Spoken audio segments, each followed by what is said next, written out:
பசுமை கெஃபே நேயர்களுக்கு வணக்கம். நாம் இன்றைக்கி எங்கே இருக்கோம் அப்படின்னு பார்த்தீங்க அப்படின்னா, பாண்டிச்சேரிக்கு பக்கத்தில் இருக்கக்கூடிய ஆரோவில்லில் ஆரண்யா அப்படிங்கக்கூடிய ஒரு வனமில் இருக்கும். ஸோ ஒரு இண்டிவிஜுவல் பர்சனால் ஒரு 100 ஏக்கர்ஸில் ஒரு 35 இயர்ஸோட ட்ராவலில் இந்த ஃபாரஸ்ட் இன்றைக்கி உருவாயிருக்கு. ஸோ அந்த ஃபாரஸ்ட்டோட ஒரு பகுதியில் தான் நம்ம இன்றைக்கி நின்றுட்டுருக்கோம். அதோட டெப்த் என்ன, அதோட டீட்டெயில் என்னன்னு நமக்கு தெரியும்.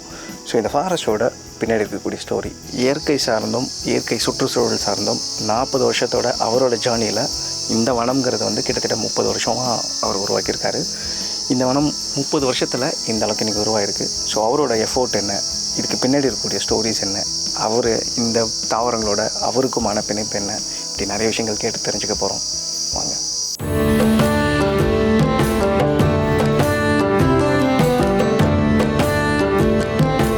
எல்லாம் சொல்கிறாங்க, எதுக்கு காடு, ஏன் நமக்கு காடு எதுக்கு உருவாக்கணும், அது இயற்கையாக இல்லையா, இங்கெல்லாம் அங்கங்கெல்லாம் உருவாக்கணும்னா இயற்கையாக இருந்ததை தான் அழிச்சிட்டோம்.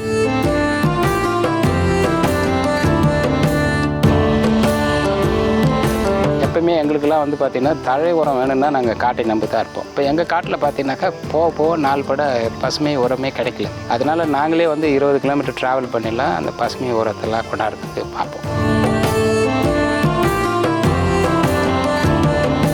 பருகிற நீர் இந்த பூமிக்கு நல்லா உள்ளே கொடுக்கறதும் வெளியில் எடுக்கிறதும் அவங்க தான். வெளியில் எடுக்கிறதுனா ஆவியாகவும் கொடுப்பாங்க, உள்ளேயும் கொடுப்பாங்க. 2 வேலை. உள்ளே எப்படி கொடுப்பாங்கன்னா தாவரம் கொடுக்கறது இல்லை, மழை பெய்யும் போது அப்படியே தடுத்து நிதானமாக பூமிக்குள்ளே கொடுக்கும். அதுதான் காடு வேணுங்கிறது.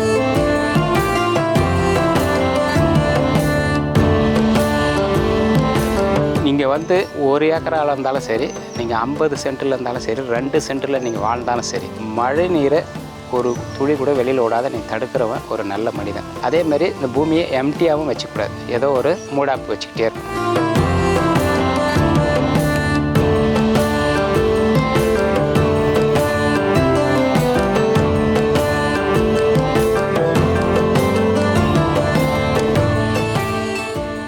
ஆக்சுவலாக நான் வந்து பார்த்திங்கனாக்கா பொதுவாக நான் வந்து பார்த்தீங்கன்னா திருவண்ணாமலை மாவட்டம், இப்போ இருக்கக்கூடிய திருவண்ணாமலை மாவட்டம், அப்போ வந்து பார்த்திங்கன்னா வடார்காடு மாவட்டம்னு சொல்லுவாங்க. அங்கே செங்கம் வட்டத்தில் சிறிய கிராமம், அது பேர் வளையாம்பட்டுன்னு ஒரு கிராமம். நல்ல நெல் வயல் சூழ்ந்த ஒரு கிராமம். அதேமாதிரி ஜவ்வாதி ஹில்ஸோட ஒரு ஃபுட் ஹில்ஸ் கொஞ்சம் பக்கத்தில் இருக்கிறதுனால அந்த கிராமத்தில் ஒரு விவசாய குடும்பத்தில் பிறந்து வளர்ந்தவன்.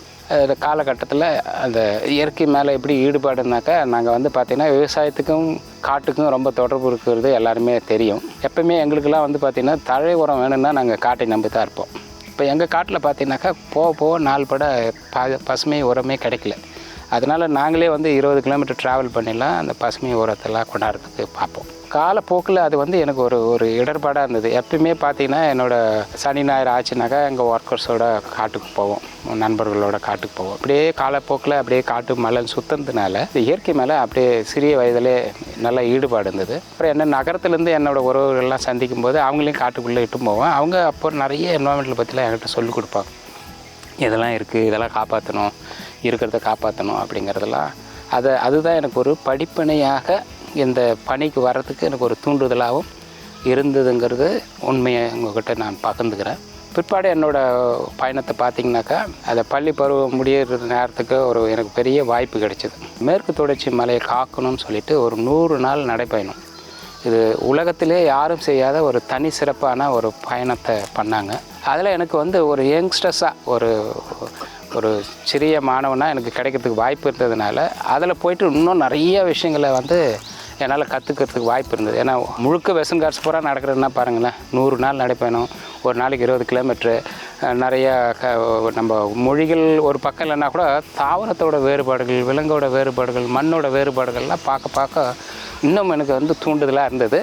இது வந்து பார்த்திங்கன்னா 1987 88 ஒரு 100 நாள். அதை முடிச்சுட்டு வந்துட்டு பிற்பாடு என்ன பண்ணோம், இதை கேள்விப்பட்டாங்க, நான் இந்த அளவுக்கு வரேன்னு சொல்லிட்டு என்னோடய நண்பர்களும் மற்றவங்களாம் கேள்விப்பட்டதுனால இதை ஜவ்வாதி நம்ம திருவண்ணாமலையில் வந்து பார்த்திங்கன்னா ஒரு ஆஸ்திரேலியன் லேடி வந்து பார்த்திங்கனாக்கா அண்ணாமலை ரீஃபாரஸ்டேஷன் சொசைட்டின்னு வச்சுருந்தாங்க, மறு காடு உருவாக்கம்னு சொல்லிட்டு. அவங்களுக்கு என்ன பண்ணாங்கன்னா, என்வாயன்மெண்டல் தெரிஞ்ச ஆளே கிடையாது, இந்த மக்களுக்கும் ஒரு அவேர்னஸ் கொடுக்கணும். ஏன்னா திருவண்ணாமலை நிறைய பேர் வருவாங்க, அந்த மக்களுக்கு அவேர்னஸ் கொடுக்கணுன்னு என்னை கூப்பிட்டுருந்தாங்க. அவங்ககிட்ட போய் 1 வருஷம் அந்த சங்கத்தை வந்து ஒரு நேர்படுத்தி ஒழுங்குபடுத்தி அவங்களுக்கு நிறைய பயிற்சியெல்லாம் கொடுத்தது இல்லாமல் ஒரு 1 லட்சம் கன்றுகளை உருவாக்கி திருவண்ணாமலை சுற்றி நட்டது இல்லாத விழிப்புணர்வும் கொடுத்தேன். அப்படி இருக்கும்போது ஒரு நாங்களே வந்து என்ன பண்ணோம், என்னோடய விருப்பத்தை பார்த்து எங்கள் மாமாவே எங்களுக்கு ஒரு என்ஜிஓ சிறிய வயசுலேயே ஆரம்பித்து கொடுத்தாது. அதாவது கிழக்கு தொடர்ச்சி மலையை காக்கணும்னு சொல்லிட்டு, அந்த கிழக்கு தொடர்ச்சி மலையில் என்ன பண்ணுவோம்னா அவேர்னஸ் மட்டும் கொடுப்போம். சூழல் விழிப்புணர்வு ஜவாதி மலையில் காக்கணும் அப்படின்லாம் சொல்லிட்டு. அப்போ என்ன பண்ணால் 88 பிட்வீனில் வந்து அந்த மார்ச் முடிச்சுட்டு வந்த பிற்பாடு இங்கே ஒரு பயணம் பண்ணோம். அது எப்படின்னாக்கா, புதுச்சேரியிலேருந்து சேலம் வரைக்கும் தரைக்காடுகளை காப்போம்னு சொல்லிட்டு. தரைக்காடுனா என்ன சார் அப்படின்னா, ஒரு நிறைய பேர் பேசுவாங்க, அது என்ன, அது ஒரு யூனிக்கா அப்படின்னு சொல்லிட்டு. தரைக்காடு வந்து விவசாயத்துக்கும் ரொம்ப தொடர்பு இருக்கும். தரைக்காட்டில் இருக்கக்கூடிய எக்கோசிஸ்டம் உயிர் சூழல் கொஞ்சம் டிஃப்ரெண்ட்டாக இருக்கும். இதை காப்பாற்றணும், இதுதான் வந்து இதுவும் வந்து பார்த்திங்கன்னா நிலத்துக்கு ரொம்ப பண்பாடான ஒரு விஷயம்னு சொல்லிட்டு அதை, ஏன்னா அதை யாருமே கண்டுக்க மாட்டாங்க.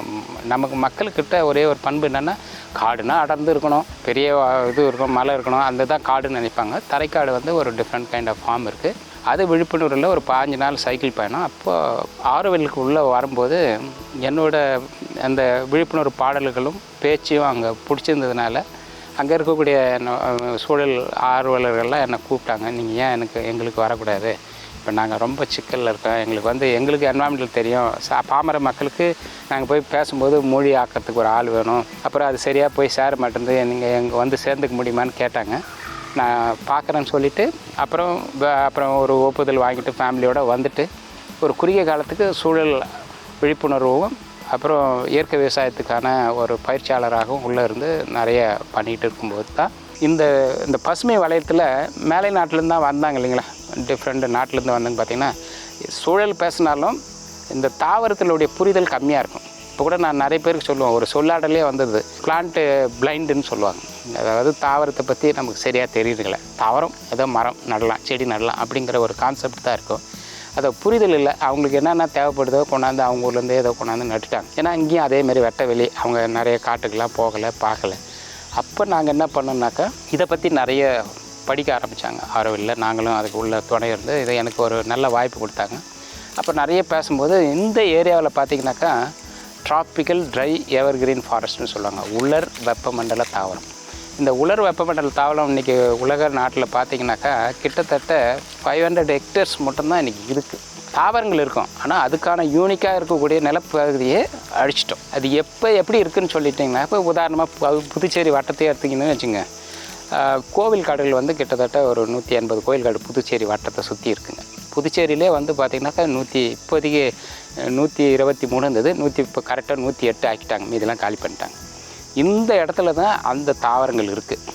அதை போய் நல்லா படித்து அந்த தாவரத்தெல்லாம் கொண்டாந்து காட்டை உருவாக்கலான்னும் போது இந்த இடம் பார்த்திங்கன்னா இந்த அரண்யா வனம், இப்போ நம்ம இங்கே பேசிகிட்டு இருக்கக்கூடிய இந்த காடு உருவாக்கின இடத்த இது என்ன பண்ணாங்கன்னா ஒரு வெட்ட வெளியாக ஆரோவிலுக்காக மொத வாங்கின நிலம் 1900 இந்த ஆரோவில்லே வரலைங்க, 1994 வாங்கினாங்க. 98 தான் ஆரோவில் ஆரம்பிக்கப்பட்டது. அப்புறம் என்ன பண்ணாங்க, குறுகிடுச்சு அதோட அமைப்பு. இந்த இடத்த வாங்கிட்டு அப்படியே விட்டுட்டாங்க 30 ஆண்டு காலம். என்ன ஆகுன்னு பாருங்கள், சுத்தமாக போயிடுச்சுங்க. எல்லாம் அரிச்சிட்டு மண் அரிச்சிட்டு ஒன்றுமே இல்லை. அப்போ இந்த இடத்த வந்து ஒரு யூனிக்காக எடுத்து உலக நாட்டிலே முதல்ல வந்து பார்த்திங்கனாக்கா நாங்களாம் பயனீர்னு சொல்லுவோம், முன்னோடிகள். அப்போ என்ன பண்ணால் இந்த தாவரத்தை உருவாக்கணுங்கிறது இந்த இடத்துல இந்த கான்செப்டை வச்சு அந்த தாவரத்தை வந்து இந்த கோயில் காட்டெல்லாம் போய் கிட்டத்தட்ட ஒரு 250 வகை வெரைட்டிஸ் இருக்குது. அதில் சில இப்போல்லாம் வந்து டெசிட்டர்ஸும் கலந்து கூட இருக்குங்க. அது எல்லாமே இருந்தாலும் இப்போ நம்ம எல்லாத்தையும் கொண்டாந்து இப்போ நட்டு இந்த காட்டை உருவாக்கியிருக்கோம்.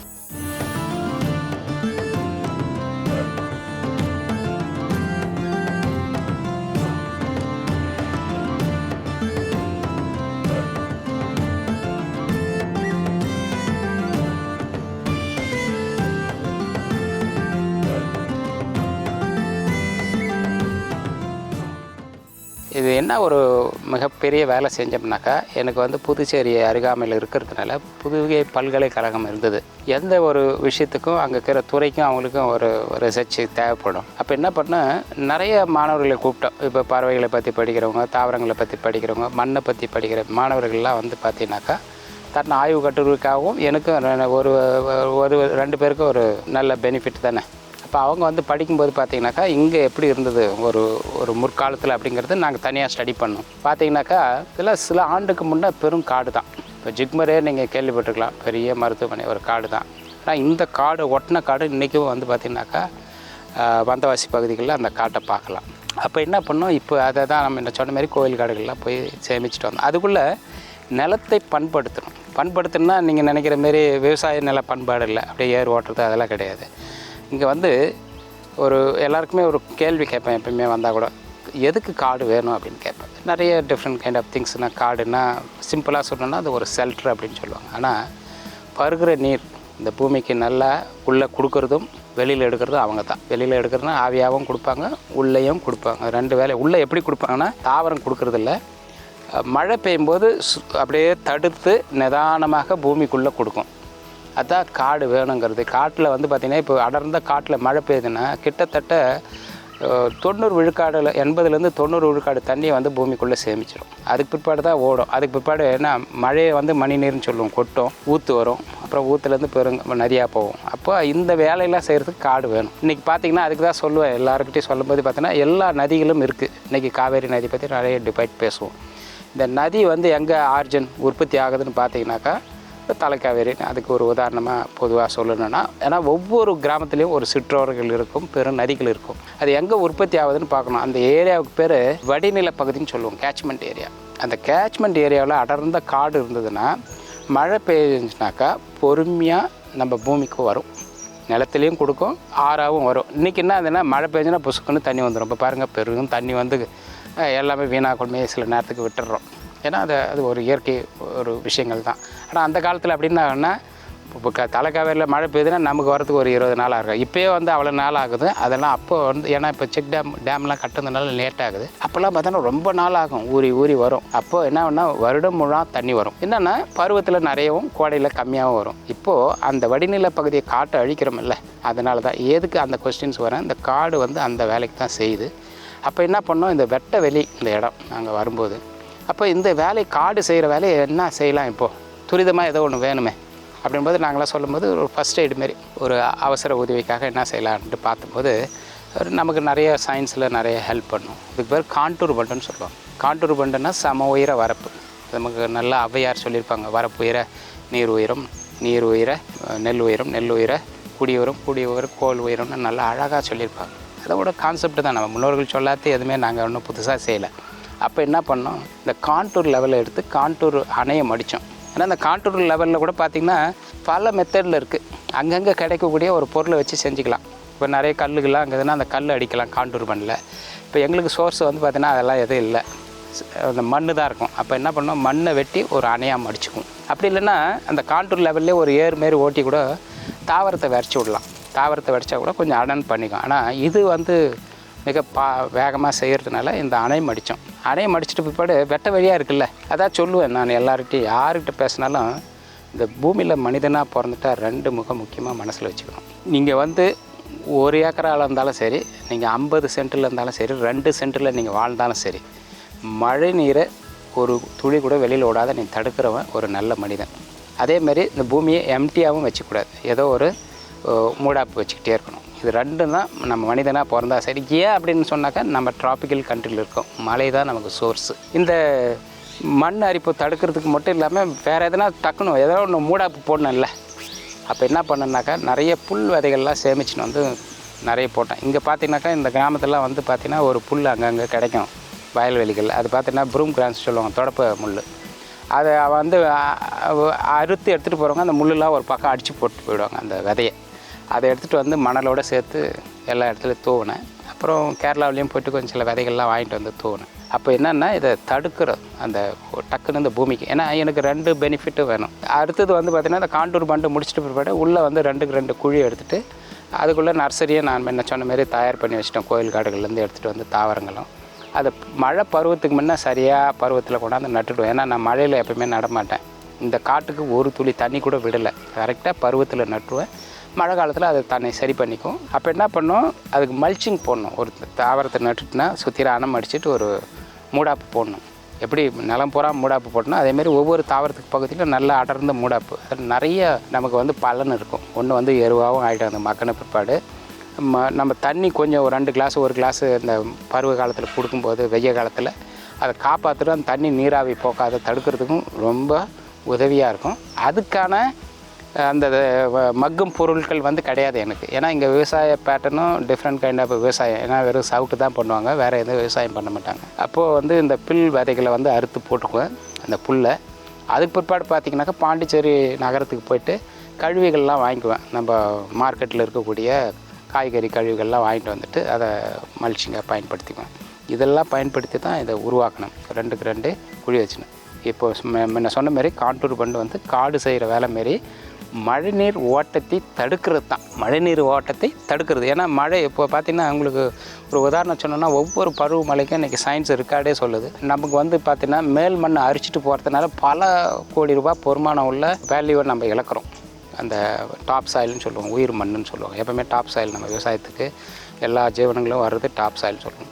அதை இழக்கிறோம். ஏன்னா ஒவ்வொரு பருவமழைக்கு ஏன்னா நம்ம அதை சரியான திட்டமிடாமல் விட்டுறதுனால. அதுக்கு தான் வரப்பு போடணும், வரப்பு சுற்றி மரம் நடுன்னு சொன்னாங்க. க்ரீன் ரெவல்யூஷன் வந்து நம்ம வரப்பு மரத்தெல்லாம் எடுத்துட்டோம். அதனால் அதை எடுத்துகிட்டு பிற்பாடு இந்தமாரி தாவரங்களை தொகுத்து வந்த பிற்பாடு ஒவ்வொரு தாவரமும் திட்டமிட்டு நட்டேன். என்ன சொல்லுவாங்க, குறுந்தாவரம், பெருமரம், அப்புறம் நிழல் தாவரங்கள்லாம் சேர்த்து நட்டதுனால இப்போது சரியான அமைப்பில் இந்த காடு உருவாக்குறதுக்கு வழிமுறையாக இருந்தது. இது வந்து ஒரு படிப்பணியாகவும் இருக்கும்.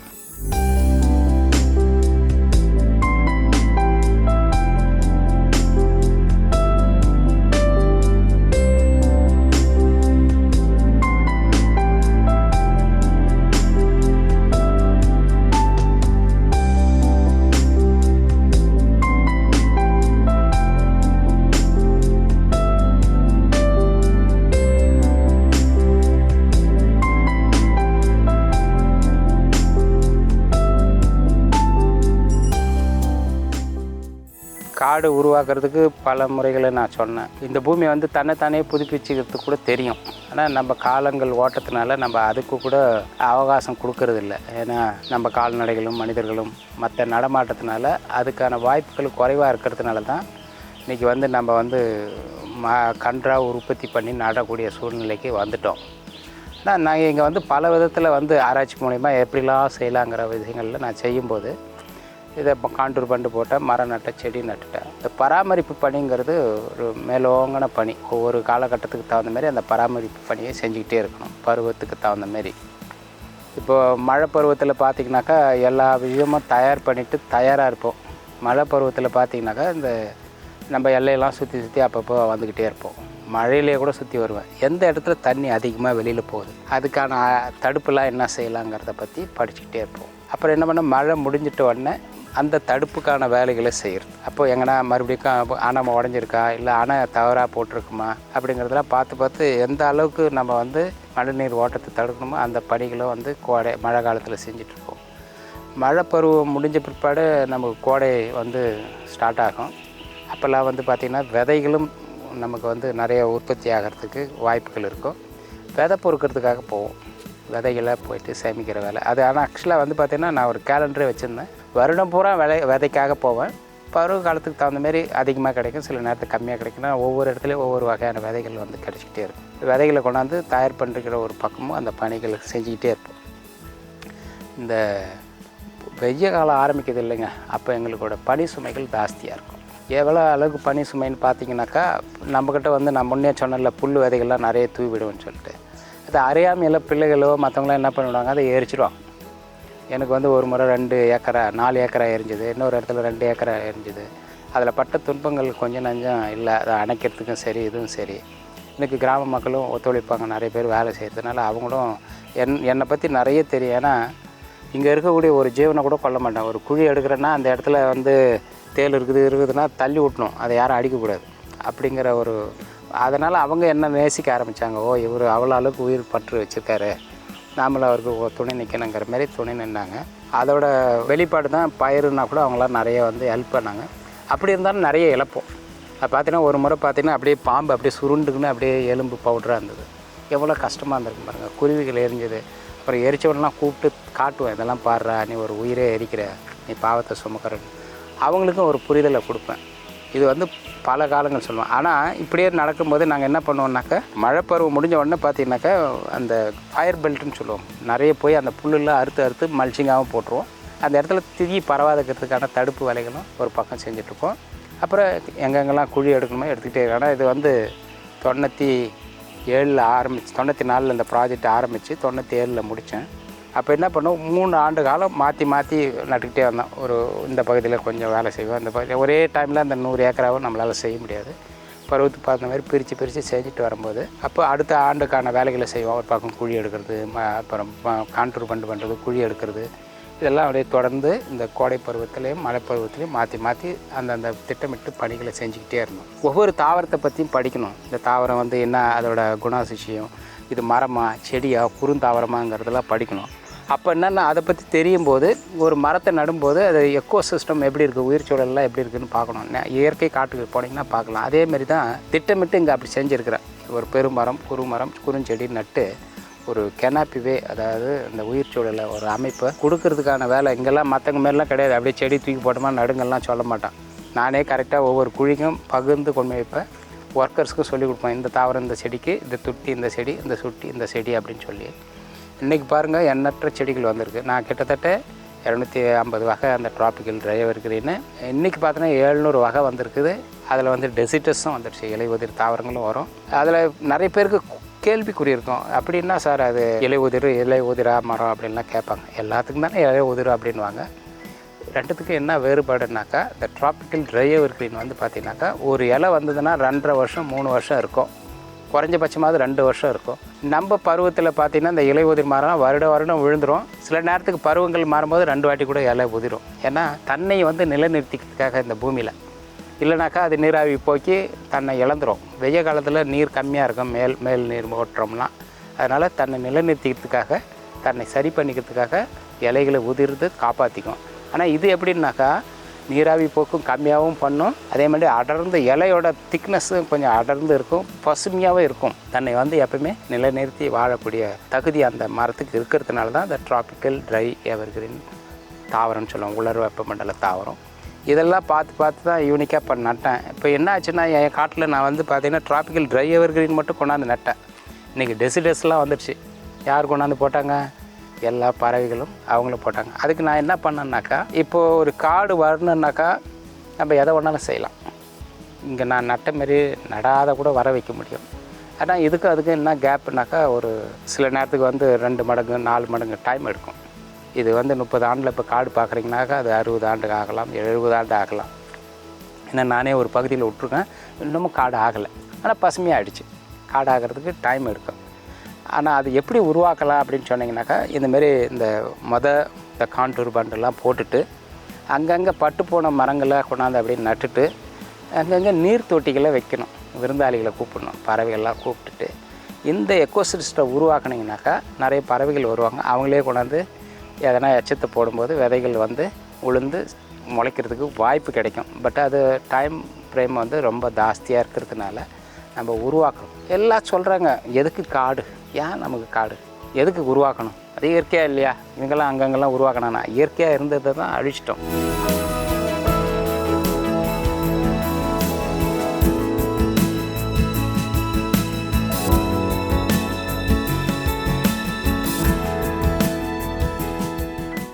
இந்த வீடியோ உங்களுக்கு பிடிச்சிருந்தா லைக் பண்ணுங்க, ஷேர் பண்ணுங்க, கமெண்ட் பண்ணுங்க. மறக்காம பசுமை கஃபே தமிழ் சேனலை சப்ஸ்கிரைப் பண்ணுங்க.